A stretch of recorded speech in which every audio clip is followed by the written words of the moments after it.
Thank you. Welcome, everyone. Thanks for joining us on this last Friday for our PFCC Partners Community of Practice. As you are coming into the room, if you would drop into the chat your name, where you're joining us from, and what color would you say describes how your day is going today? So I am Naomi Williams. I am joining you from what is known as Muskogee land. I am in Augusta, Georgia. And the color I would choose today would be I don't know, maybe a mix between a light blue and pink. It's just been a cool kind of day. So excited to have Meredith Koob and Kat Laws with us to facilitate our community of practice today. I'm going to go ahead and start sharing my screen. We are recording and a live transcript will be available. I think many are familiar with PFCC Partners, but in the event this is your first time being with us in a community of practice, you can see our mission, our vision, as well as our values. We are about people and we are about improving healthcare. We all know that healthcare is complex, it's difficult to navigate, and it's even more difficult to change. But we here at PFCC Partners, we open this space with the system for patients, within the system for patients and family caregivers to drive improvements. And one of the ways that we do that is through creating space with our PFA network. The network fills the space with impactful people, stories, and insights. The network was created by, was created by patients and family members for patients and family members. So with that, and without further ado, I would like to turn it over to Meredith Koob. Our topic today is Connection is a Cure. CircleTalk leaders are positively impacting the loneliness and social isolation epidemic. Meredith and Kat.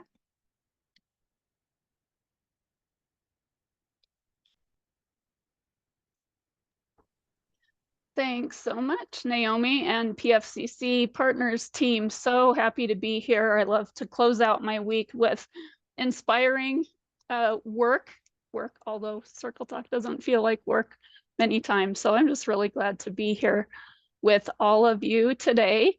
Again, my name is Meredith Koob. My title is Program Specialist here at CircleTalk, but in this space of social isolation and loneliness, I also like to call out that I do have lived experience with social isolation and loneliness myself. When I was 20 years old, I was diagnosed with type 1 insulin-dependent diabetes around the same time I was moving to a big city. And what that meant for me is that I felt like I didn't know as many people as I should know as a 20-year-old. And I also excluded myself from a lot of people my age, just feeling like they wouldn't relate to what I was going through. So that's a little bit about me. Really happy to be here today.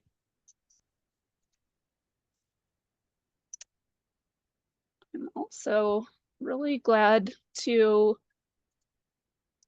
introduce Kat Laws. She is on the line with us today. So Kat is a community health educator for the UC Health Aspen Club of Northern Colorado. While her background is in health and exercise science, health promotion track from Colorado State University, she has dedicated the last 8 years of her career to advanced care planning, education, and assistance. Kat has actually experienced just how fragile life can be, and her mission is to help others plan ahead and communicate what matters most well ahead of ever needing a plan. She leads the Aspen Club team of CircleTalk leaders that have been trained by us to hold circles. We're honored to have her here with us and to have her team working in lockstep with her to make a difference with those issues that matter, including social isolation and loneliness in their home Northern Colorado community by offering the services they do. Kat, thanks for joining us today. Please tell us a little bit more about both Aspen Club and your CircleTalk experience. Thanks for that, Meredith, and thanks for sharing your story. We know how that has power to connect us, and just an honor to be with you all today as well. For 35 years, the Aspen Club has provided health and wellness education and services to those aged 50 and forward throughout Northern Colorado. We operate as a nonprofit community health improvement department of UC Health. With that, our funding comes primarily from UC Health, grants, and generous donations from our 13,000 community members. Membership is free, and there is no need to be affiliated with UC Health Hospital system to be part of the Aspen Club.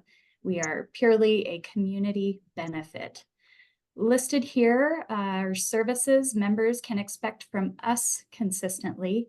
However, our programming has evolved somewhat over the years, and these changes have been determined by the Colorado Health Needs Assessment that happens every, I think it's 3 years. Recently, the Colorado Health Needs Assessment identified mental health as a priority for our health system and also the Aspen Club. Given that priority area, I wrote a grant proposal and was awarded $3,000 to purchase training for 5 leaders, curriculum, and class materials for an initial pilot of 6 CircleTalk offerings. The grant came from a unique program called WISH, that is Women Investing in Strategies for Health, and our UC Health Northern Colorado Foundation. Throughout our pilot offerings, we dictated our offerings by our grant goals and deadlines. We served 48 people through a mix of virtual and in-person circles. We offered 5 in-person circles and 2 virtual. Out of the 7 planned circles, just 1 was canceled due to low enrollment. And to start, we had community partners volunteer their time to host circles that we promoted, coordinated space for, and technology until we were able to train and prepare to host our own circles.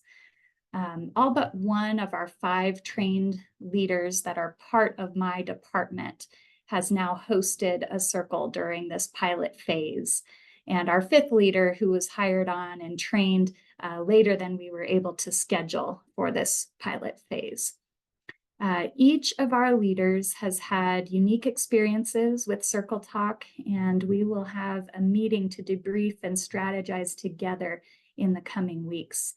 We look forward to continuing to improve the current state of mental health through addressing social isolation and loneliness by way of offering CircleTalk in the year to come. So we've had a pilot experience with CircleTalk, and we look forward to offering more throughout the Northern Colorado region. And I think that's all I had prepared about Aspen Club and what we've done so far with CircleTalk. But I look forward to engaging in our Q&A session a little later. Thanks so much, Kat. All right, what are we up to here together today? A few of our objectives, first of all, is to understand the difference between loneliness and social isolation. Secondly, is to just come to an understanding of how widespread this is across the US and how loneliness and/or social isolation is impacting health right now. What places individuals at higher risk for social isolation? Then we're going to do my most favorite thing, is to demonstrate and allow a few volunteers to participate in a highly abbreviated circle, but nonetheless an experience so that you all can feel what we're up to more than me just talking at you. And then let's identify how we can each take at least one action. No action is too small in this space for a more hopeful and connected future. We are going to allow space at the time for questions. We welcome you. Go ahead and chat them in. We will circle back to those at the end. In addition, thanks to those of you who submitted questions when you registered. We've also taken note of those questions and are prepared to address those as well. Okay, so right out of the gate, the difference between loneliness and social isolation, the biggest difference is one is subjective and what individuals report and feel themselves. That's loneliness. Social isolation is actually objective and has measurable factors that you can see here on the slide, some of which include how many relationships does somebody have?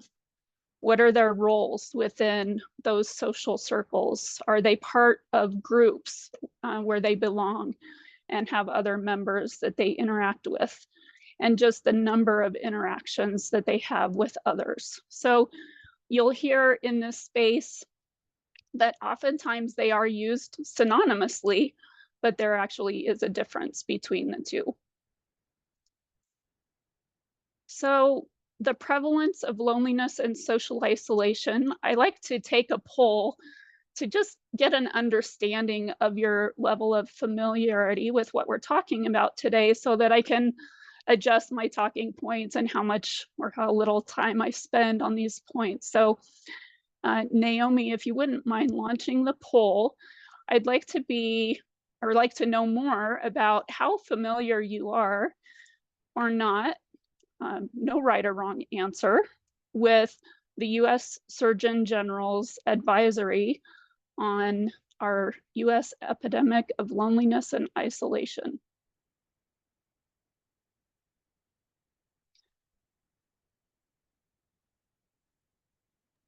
I heard you, and I'm coming, Meredith. Naomi, y'all know I'm a little tech challenge at times, and it's Oh, I was one of the seeing it. Oh, you saw it. Okay, great. Yeah. Thanks, Naomi. I think you get a different look as a host, so you're good. I see we have about 16 responses. Thank you all.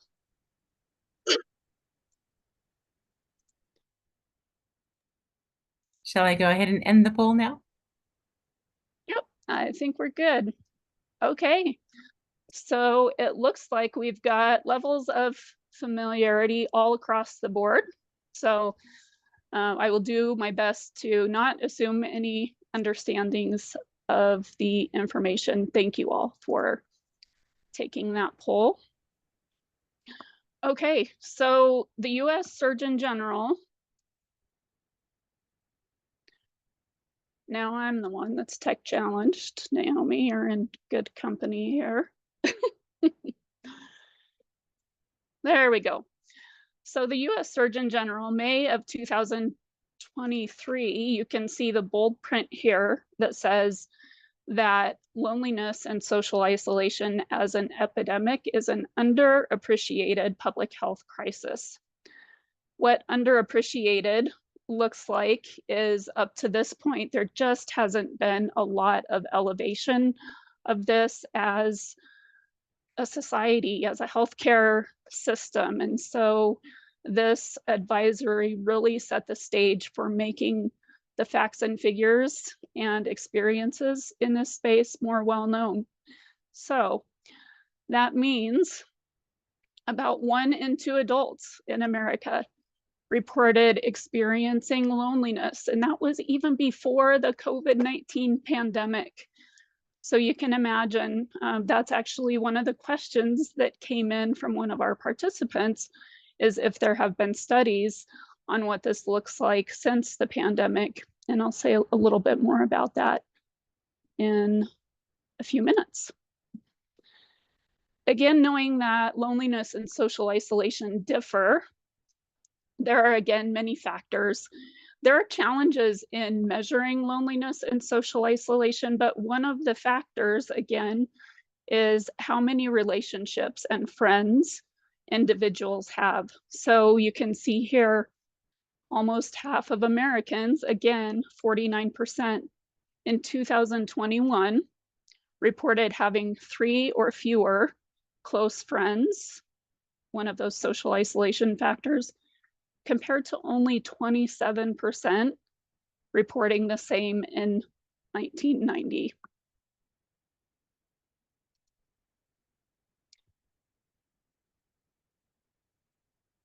Okay, so here we go. Any recent research on loneliness and isolation during the pandemic? you'll see in the advisory, and we can share links as we go along. You'll also see them on the slide, but within this advisory on page 22, Dr. Vivek Murthy, the US Surgeon General, calls out lessons from the COVID-19 pandemic. So there are associated citations and sources of information for that data contained within. But one thing that I found interesting is the specific call out that although the COVID-19 pandemic was a collective experience, it impacted certain populations differently. And so it talked about families specifically, and some families experienced getting more close during the pandemic. Some families found it harder to connect and became more disconnected during the pandemic. So you can see a lot more details about that there. And there also are protective factors to mitigate loneliness. That was the second part of the question. And later in our time together, we'll look at some of those protective factors. So thank you for your curiosity on that. Okay, so in this space, when we talk about risk, the groups that have been brought forward as highest risk for social disconnection are those with poor physical or mental health, those experiencing disabilities, having financial insecurity, living alone, single parents, and both younger and older populations on both sides of that age spectrum. In this space, we always get questions about the impact of social media. And so in just this one US-based study, as an example, participants who reported using social media for more than 2 hours a day had about twice the odds of reporting those increased perceptions of social isolation compared to those who use social media for less than 30 minutes a day. So I always like to just call that out as well. Okay, so when we talk about the negative impacts on health, these again also are cited in that advisory, but when we think about specific impacts, adults who report feeling lonely are often twice as likely to be depressed as those who report they never feel lonely. For chronic conditions, poor relationships, social isolation, and loneliness can increase the risk of heart disease by 29% and the risk of stroke by 32%. And then smaller social networks are associated with an increased risk of type 2 diabetes. So there are very direct ties. You can also see other complications of diabetes, heart attacks, kidney disease, all go hand in hand, unfortunately, with this. The good news is we can choose to make a change, and those that have social support, it's proven, just for an example on the impact on health, that social support is associated with improved hypertension and diabetes management for any of those, or those of you that are in the healthcare arena. Lots of data surrounding that. It has also been proven that those that are fortunate enough to have social connection live longer. And I don't know about you, but the first time I saw this chart, it really struck me, because we have been working for years, for decades, to stop smoking and to be mindful of how much alcohol we're drinking as it impacts health, lack of physical activity. All of those things, lacking social connection, comes in top as it relates to both our mortality and morbidity. Nadine, really good to see you. I see your hand raised. I will wait till later on when it's more appropriate. Thank you. Okay, no problem. All right. So CircleTalk. The US Surgeon General, again, has a vast number of calls to action that we all can take. So regardless of where we sit in society, there should be something that we can do to make a difference. CircleTalk, in my introduction, what I didn't include is that I spend half of my full-time job on CircleTalk, and the other half, I've been working for 13 years on our quality innovation and quality improvement work at Telegen. That's under contract with Medicare, and basically Medicare calls us to be available for partners and providers and communities to help improve the issues that are most heavily impacting their Medicare beneficiaries. It was because of that work where we are always, grappling with how do we help communities and teams and healthcare providers do things that they want to do and that matter to them to make an impact on physical health.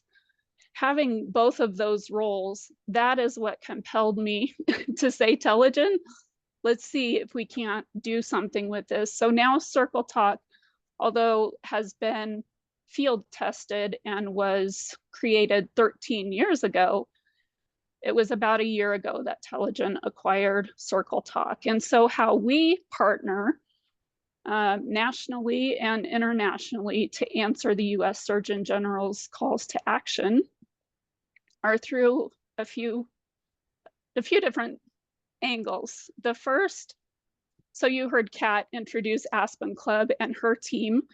That's an example of CircleTalk training leaders from any organization, any community, to facilitate purposeful group activities and conversations that really embody creating connection and belonging with the participants.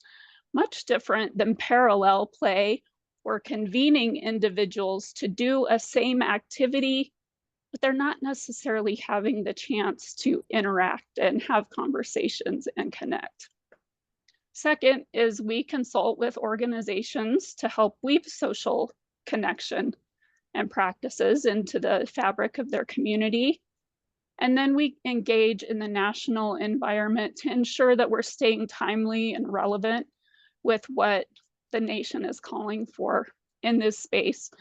An example of that, just a few weeks ago, I was fortunate enough to be in Washington, DC, alongside policymakers and payers and people taking other actions in this space to just convene and collaborate on how we can make a difference together. So this is our friends Morgan Marler and Eddie Garcia with the Coalition to End Social Isolation and Loneliness.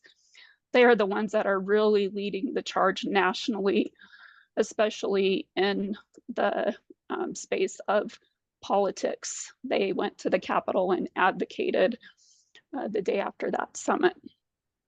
So really, again, in the beginning, that's why I said this doesn't feel like work every day. I just feel so grateful that this is what we get to do. So a little bit about how we do this. We have, I can't take credit, Deb Scovron is the founder of CircleTalk.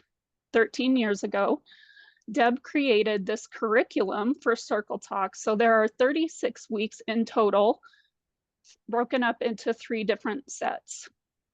The curriculum is literally a script and the materials that you use to conduct group conversations with the people in your circle in a way that evokes connection. And so you can see on the left-hand side here, this is a table of contents of our curriculum. It's not random conversations. It's very methodical in that we start with week 1 at a very accessible topic of joy. And as your group establishes safety together and they know more about each other, there's a gradient in the conversation. So as you go along in the circle topics and conversation topics, they become increasingly deeper reflections, deeper sharing. And people often ask, how do you do this in an hour? So CircleTalk is designed for the group to meet 1 hour once a week for a minimum of 6 weeks. Some circles have gone on for years. Even though we have 36 weeks designed, we do give our leaders the flexibility that once they have been through the 36 weeks, they know how to do this thing so well that then they have the flexibility to design circle topics according to how their groups are operating. So how we do that in an hour is by using these 6 agreements. And you'll see we ask people to be mindful of time so we can start and end on time. There are no wrong answers in the circle. It's personal sharing about your experiences. So no one can argue with your own experiences. And then this third one, use your 1 minute muscle. That's the muscle that we exercise all the time. And there's actually great respect for that. Leaders, so for me, when I'm conducting a circle, I always go first to model that 1 minute muscle and set the precedent. We all need to be expedient so everyone has a chance to share and be heard. It's always an option to pass. Nobody has to share. If they wanted to come to the circle for 12 weeks and never say a word, they would be welcome and it would be safe for them to do so. And then we just ask that everyone listen respectfully and assure confidentiality. So every week in the circle, then we follow a predictable agenda. So people know what they're showing up for. We always start with a settling. And I'm actually, so in our demo, that is what we're about to do. I'm going to go through each of these steps so you can see this. But settling is just a way to calm the nervous system. We all have so much going on every day that allows us to come to our space together and get rid of those distractions for the hour. A quick warm-up question. And then for continuity, we as leaders repeat what we heard from the prior week, from what people have shared, again, to create that sense of what I shared, I was heard, I feel known, and I was listened to, which the listening component of circles just as powerful as the sharing component. And then we go into our main theme, which for our demo today is going to be cherished moments.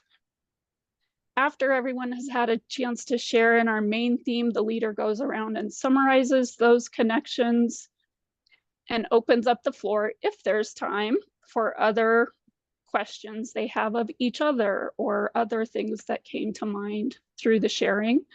And then we do a quick closing. So here goes the fun part. I would like to ask 3 volunteers, either raise your hand in Zoom, take yourself off mute. I can't see everybody. Yeah. I meant to, we do have 3. Excellent. So just so no one's feelings get hurt by raising their hand and you don't get selected, I don't want to do that. So for those 3, if you all would, if you're able to come on camera, we'd love that. Yes, everyone else, if you wouldn't mind taking yourself off camera for this, just this portion. Whoops, coming back on. That would be great. Nadine, I see you. Does this mean you're a volunteer? Yes, Naomi already grabbed me. Excellent. Okay, let's see. And Kristen, you are second volunteer. Sure, why not? And you should have Anthony Sanchez and Brittany Jackson. And I can take a step back if we're making space for 3. We can do Nadine, Kristen, and Anthony, but let me know. Perfect. Okay. Sounds good. Great to see you, Brittany. You too, Meredith, as always. Okay. Here we go. Here are my commitments to you. I won't make it scary or intimidating. And if for some reason you feel that way, again, just say pass. You don't have to answer any of the questions. No right or wrong answers. No judgment. Okay, so before we go into the circle, if you want to close your eyes, you can close your eyes. If not, just take a few deep breaths and imagine that instead of meeting on Zoom, we are at a park with bright flowers, or we're on a beach, or we're somewhere that you love to be that is peaceful, calm, relaxing, and we're here to have a conversation. Take another deep breath in, deep breath out. Rub your hands together and welcome to the circle. Okay, so my question for today, just a quick warm-up question, and let's use our 15 to 30-second muscle for this question. Share with us the history or background or origins of one of your names, either your first name, middle name, or last name, or if you have a favorite nickname. I will start, and I have no idea where this originated from, but one of my uncles made up the nickname Bug Dust and call me Bug Dust until, I mean, he would still call me that if I saw him today. So I've I've just always had a fun, positive association with that nickname. Nadine, how about you? Well, it's odd you should ask. I had asked my parents up until I no longer had them where they got my first name, Nadine, my middle name, Sue, not Susan, Sue. And my last name is actually, from what I understand, very similar to almost Smith in English compared to Polish. No answer, never got an answer, not even they liked it or anything. But my favorite nickname, so I went through life not knowing that, other than they gave me the middle name of Sue because it had 1 syllable. My first name had 2 syllables and my last name had 3 syllables. And I said, they wanted that even. And I said, did you really think that I would never get married? Of course, the joke was on them because I got married 3 times. I'll leave it at that. Thanks, Nadine. Anthony, how about you? Well, I never studied the origins of the name, but I could tell you that the family crest at one time used to own about a third of what's now called Albuquerque, New Mexico. And it was lost because back in the 1800s, women didn't have the right to own land or anything. And when the husband died, we lost all that. And so it could have been extremely rich, well-off family, and because of terrible conditions, lost it all. Thank you for sharing, Anthony. And Kristen, how about you? Yeah, I don't know, like Anthony, I don't know if I've ever gotten an answer of why my name is Kristen and the origin of Davison, but for some reason my husband likes to nickname me Kiki. I don't know if that's from a Drake song. I have no idea, but that is what we go with. So maybe it's depending on what day it is, but my nickname is Kiki.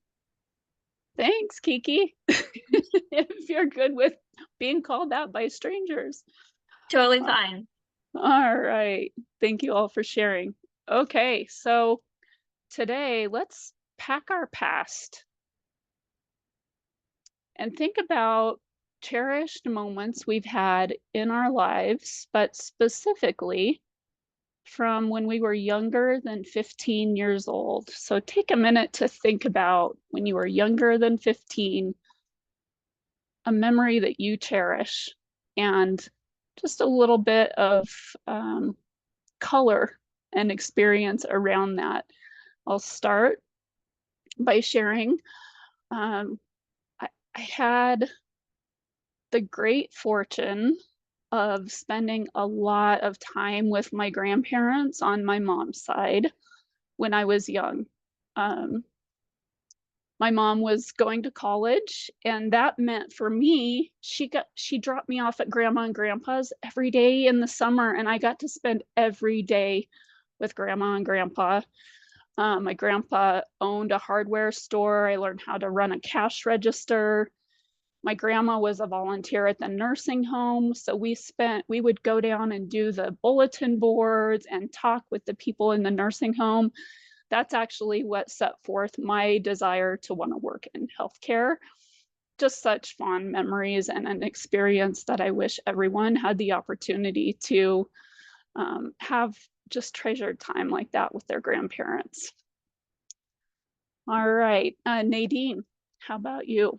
Yes, just to tap off of what you just said, unfortunately, not to be a downer, but I never had the grandparent experience. My mom's parents both died at 42, 2 years apart. My dad's parents died around 60, pretty close together as well. So I would have just cherished that. I would have just eaten them up.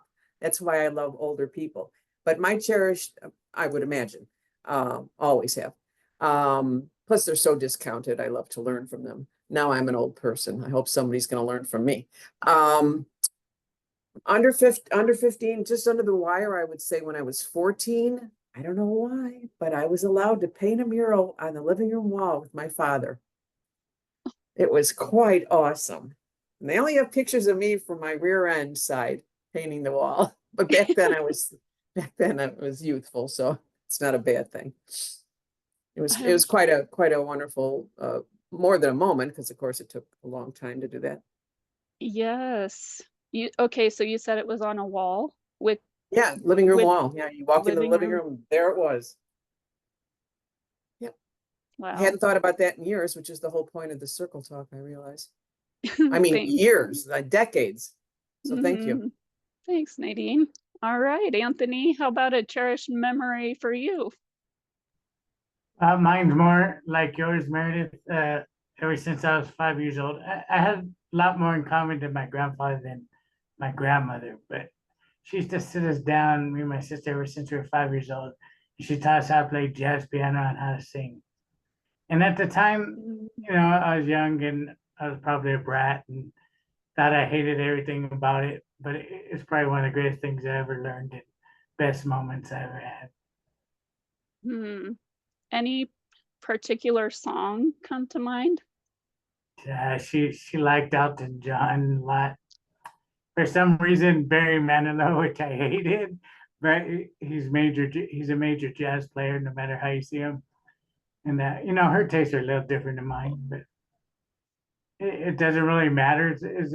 It's about the time being able to share something in common with her. I lost her right around my 20s, so early 20s. So it's something you never forget. I still play today. Actually, I have a little small business helping others with their songs and stuff. So who would know it was going to turn into something like that, right? Thank you. All right, Kristen, how about you? I think I'm going to piggyback off of everybody here as far as talking about grandparents. My grandmother on my mother's side is from England and grew up from the war. She died about a year ago, but she was from Liverpool, England, and her brother, who died in his 20s, was the very first manager of the Beatles before they ever got famous. I remember her telling me her mother would call them, the crickets, or I don't care who they are, they're just whoever, the crickets of the town or whatever. And this was all when they were in their early 20s.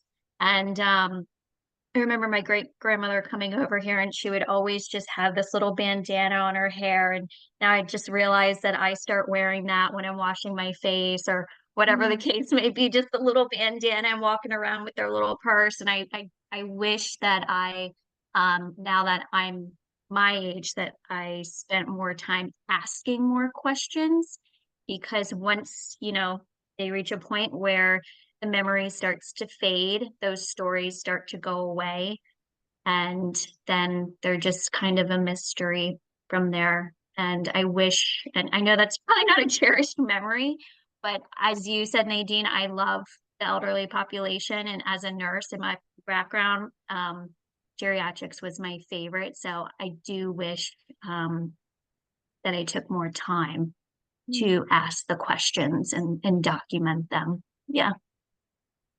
Well, thank you all for your reflections. We heard a lot of things in common. We all have a love for aging adults. We've had cherished moments with Nadine mentioned her dad. We mentioned grandparents. So Nadine, the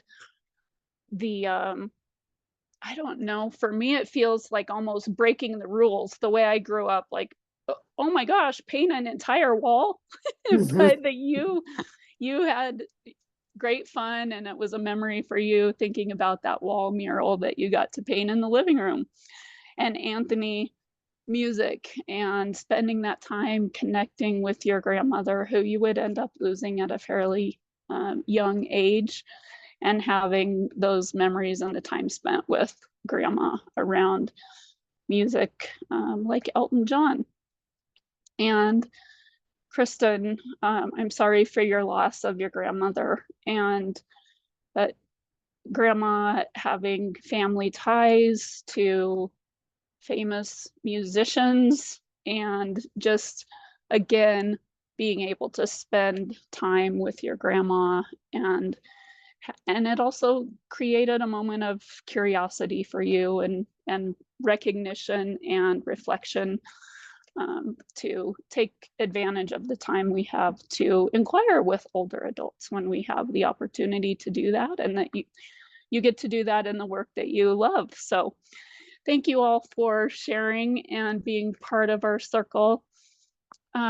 Today, let's just close our circle. Next week is Independence Day, always a lot of picnics and celebrations. Let's pass our favorite summer dessert to the person next to us. So Nadine, I love fresh fruit and angel food cake and whipped topping.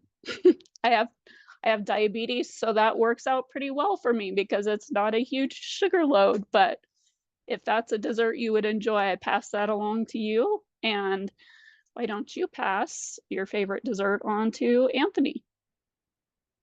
Hi, Anthony. Always love seeing and hearing you. I'm the biggest sweet eater, but I can't think of well, I guess sherbet. I know I'm not pronouncing it right. That's kind of a childhood memory, actually. I don't dabble in it too much now, but just the colors themselves are so springy. So that would be a guilty pleasure, I guess. And couldn't eat it alone. Of course, you'd have to have a nice long spoon and something crispy to chew on. And Anthony, what would you like to pass to Kristen? Now, Christian, in my family, we make fresh baked glazed apples. They're insanely good. I'm a diabetic and I do not care. When it comes to that, I'll eat them all. I love it. And they work good for everything, right? Christmas, 4th of July, doesn't matter. So I do. Yes. Thank you. Thank you. And Kristen, what are you gonna pass to me?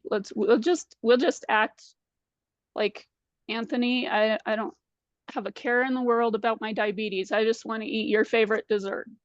Each cobbler. Excellent. Yep. Great, refreshing way to close out our circle. Thank you all for volunteering and participating in our circle. I apologize. I only realized halfway through that I had my camera off for whatever reason, but It was a pleasure to get to know each of you a little bit more in our time together. Everyone, if you'd like to come back on camera, you're welcome to. That's it in a nutshell. That's what CircleTalk does. And our participants have given feedback that what they experience as a result of that interaction right there is a significant reduction in the feelings of isolation and an increased perception of well-being, described as feeling part of a community, feeling appreciated, and having meaningful interactions with others, having more energy. We've trained leaders, again, all over the nation, all over the world, and have touched over 3,000 adults. 1 in 2 Americans is impacted. We need to reach way more than 3,000. We can only do it by linking arms with our partners. Circles can happen anywhere. We train leaders to do these in their local communities versus CircleTalk team bringing a circle into a community. All right, so some of our key characteristics. Want to be very mindful of being inclusive. So in circles, unlike support groups, you don't have to have anything in common to start in a circle.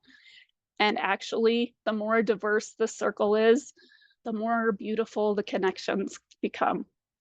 The themes that we talk about are universal and non-polarizing. And again, because we're talking about our own experiences, we get to share how much we share or not. And that just doesn't leave a lot of room for judgments, arguments, and polarization.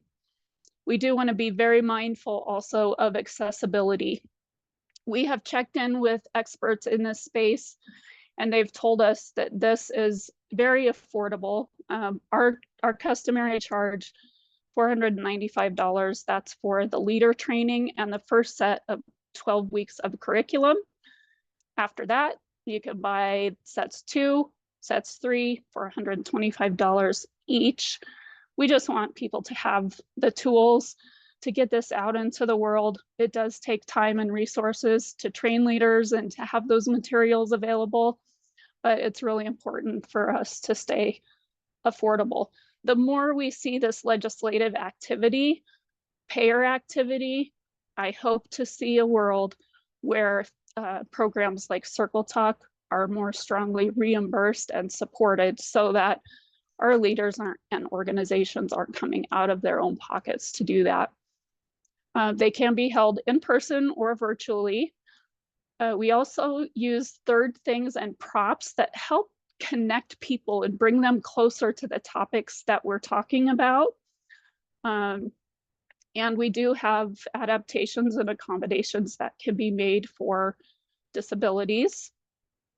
CircleTalk aligns well with models that we see, such as age-friendly health systems and 4Ms, successful aging, dementia-friendly activities. And who can be CircleTalk leaders? Anyone that has a passion for making a difference and is comfortable either leading group activities or learning how to lead group activities. That's part of our training. And specifically for patient family advisory councils, not going to go through all of these details. The recording will be available, but so many access points. Whether, examples, whether it's CircleTalk or another program, there's a catalog out here with many programs that you can take a look at. Just sharing your own lived experience so that we come into a place where it's safer for people to know it's okay to let people know that you're lonely and isolated, because there are resources that you can connect to help. You can become trained yourself. Be familiar with the measurement tools and screening tools that are out there. There's a lot of space happening nationally to unify those and kind of come to a agreement on those tools that are being used. Just checking out in your community, are there inequities for opportunities to connect? Who's at highest risk in your own community? Actually, I want to pause here. So one of our questions that came in with registration is, how can individuals elevate social isolation and loneliness on leadership councils and groups? How can patients and families have a voice in that? You will see some more options here in just a minute on the next slide, but Team PFCC partners, is there anything else from your expertise on patient family councils, any suggestions that you might add to this? Thanks for that question, Meredith. Getting connected within your community, what do you enjoy doing? Whether that's through your church group, we have our PFA network and the forums where it could be parents that are caregivers. So what is it that you're not always able to go in person, which is nice to be able to get with people, but even if you can't, being able to find those that you have a common connection with, and just as Meredith's shown here, you can strike up conversations with absolute strangers and find commonalities. Thanks so much, Naomi. I appreciate that. And Okay. Meredith, could I jump in real quick too? I think Yeah. that as we go about, as patient family partners working alongside our healthcare stakeholder groups, we can really continue to raise this as a need in the environment, and then follow up with CircleTalk as a potential resource as well. So I think it's important for us as representatives of patients, family caregivers, and community members that we continue to raise in the rooms that we are in as well the impact of social isolation, as you've described, on a person's health and well-being. So making those connections, I think, in the rooms that we're talking with. Mm-hmm. What I meant. Thanks so much, Libby. I'm going to pause here on this slide. So I would ask each of you to look at the titles in each of these boxes and find just one of the boxes that you relate with, and see if you can't pick out one action that you could take, start taking, think about taking, that is applicable to you.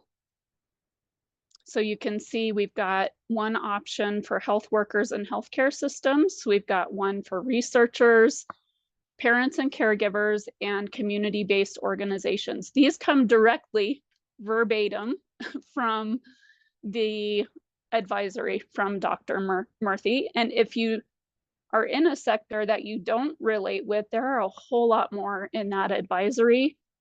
And you can see they get very specific. So again, I'm just going to pause here for a moment. If you'd like to share in chat, if you see one that you'd like to take, feel free to do that.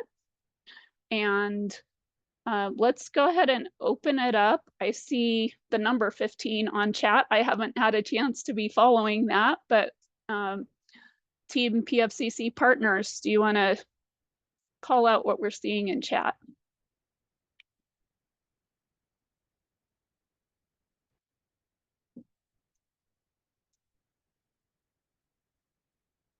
And I'll also take a look myself in case there are questions versus resources. A question did come in. I'm not seeing anything to the last question that you had, Meredith. One of the questions was, how do you promote or advertise a CircleTalk group? Yes. How do you get members, and do you limit the number of people in the circle? The sweet spot for a number in a circle is 8 to 12. Again, within that 1 hour container, that's a really nice amount of time to make sure that everybody has a chance to share and connect. We do have a lot of templates that we've designed that our partners can use to promote circles and where they're happening in their community, or we can, advise and work with you on developing those. We oftentimes don't advertise as a program for social isolation and loneliness because, again, it's not been created as kind of a safe place, kind of like mental and behavioral health. There are stigmas and there's not necessarily opportunities for people to bring that forward. So we promote more the hope and the result that we're seeking to get in building connection, belonging, and community. And I also want to recognize one of the other questions that came in with registration is this. So what's the difference between CircleTalk and learning circles?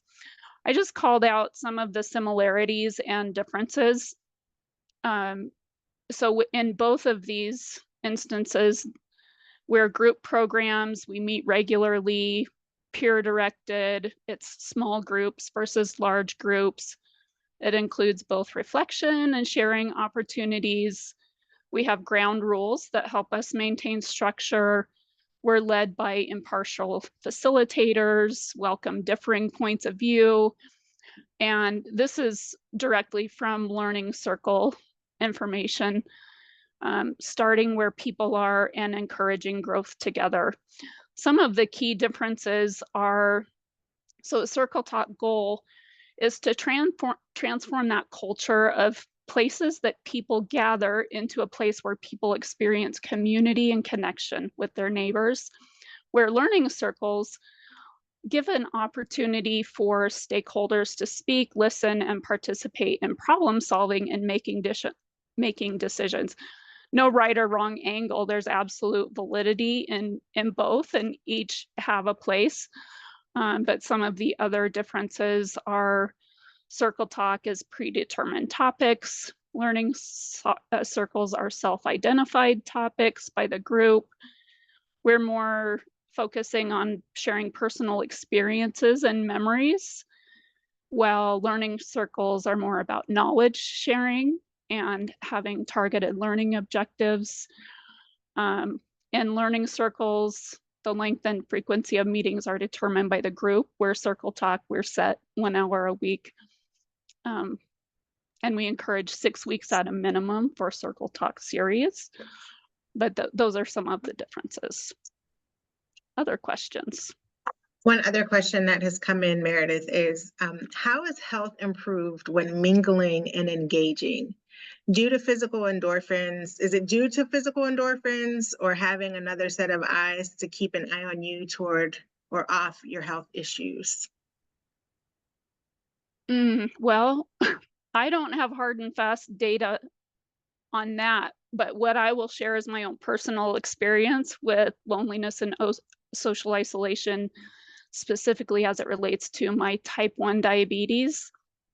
I can tell you managing my blood sugar and A1C is so much easier when I feel like I'm thriving in my health and my family and community by having that support and connection than when I was younger. I wasn't reaching out for support. I didn't have that connection. Those resources weren't shared with me. So that's what I would say in response based on my own perspective. I would be happy to do some research and follow up after if you want to share your email and chat, send you some information on that I can dig up. It was me, Meredith. I know how to find you. So I know we are coming close to time. Meredith, I'm going to start sharing my screen quickly. Oh, go ahead. We do have 2 other questions. So for those, I want to be respectful of everyone's time. So for those who need to jump off, thank you for being here. For those who still have their hand up, if you're able to stay on for a moment to ask your question. And again, this is being recorded, so it'll be up on our YouTube channel. And any questions that were not answered that are in the chat, I will send to Meredith and Kat and work to get an answer to send back out in that follow-up. And I can also share these with you, Naomi, so that can go back out. These are just the opportunities on how we can connect directly if you're interested. And I will stop sharing my screen. Thank you all for being here today. Thank you, Meredith, and thank you, Kat. Anthony, I see you have your hand up. Yeah, I just wanted to ask how this program helps transition into their own community, where the biggest impact is going to be made. People need to be around people And this is a wonderful program. I can see the benefits. But what they do when they're not with you guys is going to be the important part, and start getting them to socialize with each other again. Mm-hmm. And so great point about when they're not in the circle. And that's exactly what is the most important outcome from the circle, is they now belong together and know each other so well that regardless of whether CircleTalk or CircleTalk leaders are involved, they keep their personal connections amongst themselves. And I have lots of examples of that happening, but that's a great insight and question. Thanks, Anthony. I'd like to add on to that, if I may. We had 2 circles that decided to continue meeting. They found a preferred location, and they are conducting themselves actually without a leader, because we are not able to stick with them beyond the initial offering of the program. But those folks continue to meet. They are open to others joining the group in some cases. And they've just shared how they plan to even share their handouts and discussion topics with their loved ones, family, friends. It's really been beautiful how people have taken and run with this program. Thank you, Kat. Thank you for sharing that. And Anthony, your question and Linda's go hand in hand. And so that response goes, Linda's question was, what do you find occurs with members away from CircleTalk? It's the impact of new friendships are formed. And so you all answered that. Wonderful. Well, again, thank you, Meredith, and thank you, Kat, for bringing this enriching CircleTalk on the last Friday of the month. I hope everybody has a great weekend, and we will see you in August. We are taking off July. Be safe, be well. Thank you so much. Family, Naomi. Thank you. Thank you, all of you. Bye-bye.